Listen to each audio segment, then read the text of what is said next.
Today we're going to show you how to minimize melasma. We're going to go over why it's so hard to treat and come up with some ways to get around that. I'm here today with Jennifer Tilney, the CEO of Platinum Skincare. Hello. She's been helping women with their skin for a very long time, and Jennifer herself has melasma. I do, unfortunately. So we're going to talk about how we can treat melasma, but are there any ways for ladies to prevent that before it occurs? Yeah, for sure. I mean, obviously you can't prevent it 100% because no matter what, it's based on your hormones, it's based on your heredity. There is nothing you can do. You're going to end up getting it if you're going to get it. But I mean, there are things. I mean, you can wear sunblock. You can put a nice big hat on when you're out in the sun. You can use an umbrella instead of trying to, you know, there are some things that they can use to prevent. There are. Can you tell me a little bit about what it exactly looks like, melasma? Yeah, for sure. When I had it specifically, I had it across my forehead mostly.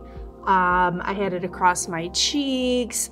A lot of people get it across their jawline. That's really a not fun area to have it too. It's kind of embarrassing. It almost looks like you have a beard a little bit. That was my problem spot. I had it, I had it on my jaw. I had it on my forehead, and it's really prominent. People can see that. And it doesn't make you feel fabulous. No, not really. It's kind of not feminine in a way. You know, people look at it. It's really hard to cover up too. You know, you can get the best cover-ups in the world, and you just keep layering it and layering it and layering it, and you can still see it. Yeah, it's hard to match it.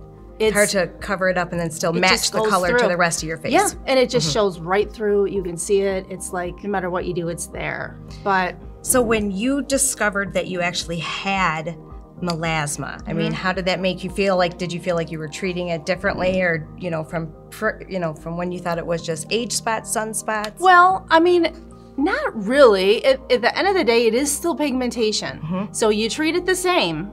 You know, you're gonna use the same kinds of products to treat it. You're gonna use your melanin inhibitors and peels and lasers. There's all the same things. The problem is, at the end of the day, it's not something that's ever gonna go away. Right. That's the big difference between melasma and just normal hyperpigmentation. It's a constant battle. Because your hormones, you have hormones, you know, it's something that's gonna stay forever. It's constantly gonna be coming around. And it even like when you're younger, the cause of it is usually, you're pregnant or, different things along those lines. But when you get older, your hormones are constantly changing, So your issues that caused it when you're younger, they're different, but they're still there when you're older. Right. So, it's nothing that's ever gonna go away. It's always gonna be there. That's just the bummer about it. So, Well, think back, way back, when you did your very first peel. Did it go perfect? Heck no. No way. It was awful. I remember buying a peel online. Actually, I had my mom buy it for me. It was this was like 25 years ago at least. I can't believe they even had them back then. But yeah, I did a peel. It was a glycolic peel. It was awful. It came with a big old piece of paper, front and back, with like 1,000 directions and warnings. And I must have read it 100 times. For sure. Set my timer and I was all freaked out. It's an acid you're putting on your skin. It deserves, to be read multiple times. Over and over and over and over and over and over and over again. And there was nowhere to turn. You couldn't watch a video. There wasn't even YouTube back then. Yeah. There was nowhere I could go. We had dial-up internet back then. Oh my gosh. You had to sit there all day. Yes. And yeah, so you sit there, it took me forever, probably took me an hour and a half to do a 3-minute peel. Right. And then you don't even know that you're supposed to do it multiple times. Right. I was really acne prone. That's why I did it the very first time I did a peel. And I ended up with terrible, terrible acne after that first time. So bad.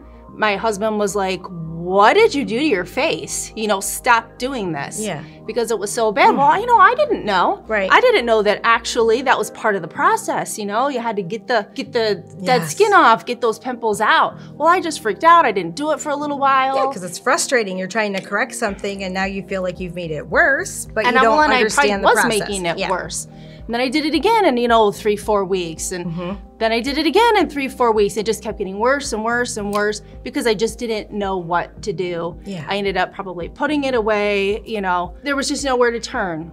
So is that what made you, come up with the idea for Platinum Skincare? That was a big part of it, for sure. Because I knew that I needed to do something more to my skin, right? Right. So this peel started me on that journey. I messed up my skin bad enough that I ended up going to see a dermatologist, right? Go there, and what is their answer? More peels. More peels. I'm like, well, I already screwed up my face with this, right? So I go in, and they're doing more peels. They're doing stronger peels on me. They're doing microdermabrasion and light therapy and all these things. And, my skin was looking bad still, but after a while, it does look a little bit better. Right. And you're like, okay, well, it's progressing along, but at that point, it was just way too expensive, right? Way, way, way too expensive. About $300 a week. I didn't have the money. I couldn't do it. Right. It was just unaffordable to me. And I thought, well, there has to be a way, obviously there's a way that people can do this at home. Right. So I'm like, well, I'm going to find a way where people can do this at home, kind of like, before. Sure. But I'm gonna make it better. I'm gonna make it so much better. I'm going to, have different kinds of acids. We're going to make this a lot more well-rounded for people. We're gonna teach them how to use the acids. We're gonna put them on a program. We're gonna make sure there's other products to help them on their journey. Things like that. That's awesome. So that is the foundation of Platinum Skincare. Basically, yes. Awesome. Teach and help. So tell us what you have used in the past for your melasma, and then let's use that as a starting point for everyone else. Sure. Now, and you probably recall because you've been with me for a very, very long time.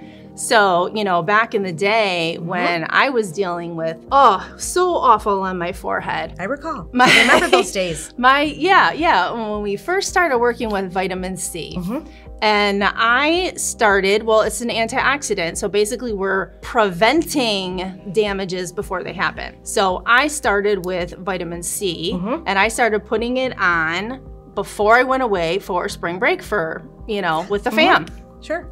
Put this on because that's where, sun damage. If you've got melasma and you go into the sun, of course, I was still back then, I was still trying to get a little bit of sun once in a while. Right, everybody come loves back color. A mess.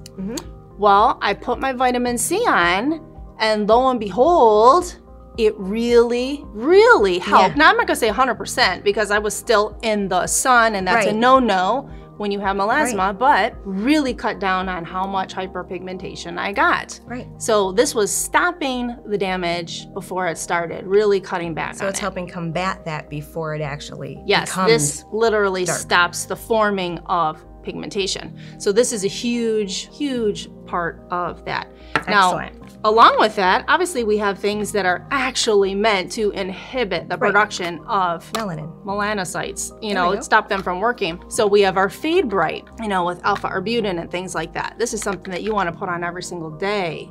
You want to use melanin inhibitors. And then, there's just a couple of things.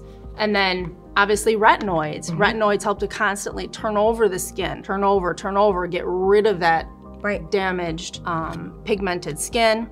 You want to use an SPF. There's no question you have to use an SPF every single day. Yes. High SPFs. And no matter what, you have to use a hat, and I'm not talking like a baseball cap. That's not covering your face. Right. I'm talking like a big, wide-brimmed hat or an umbrella if you're sitting at the sun. And if you're ready, or if you want to try something a little more aggressive like me, I like to do a peel, something like a Mandelic 40. A series of those are really good, or even stronger peels are out there. Now, does everyone have to do peels? Not really. I mean, you don't have to. I kind of find that it takes you to the next level because you can't always get rid of all of the spotting. Like, it's just kind of something that you have to accept. It's considered acceptable. If you have melasma, you're never gonna have like that perfect, beautiful, even skin that you had before you got it. Yeah.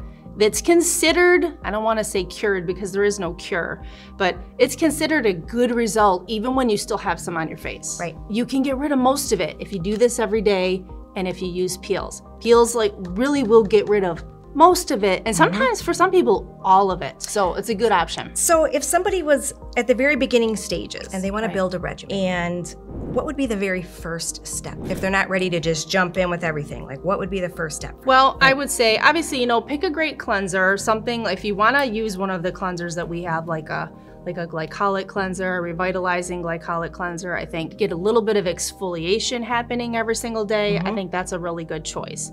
And then of course, put on your melanin inhibitor, so your Fade Bright key. Okay. And then of course your sunblock, mandatory. Right. I mean, just super, super simple. So a exfoliate. Yeah.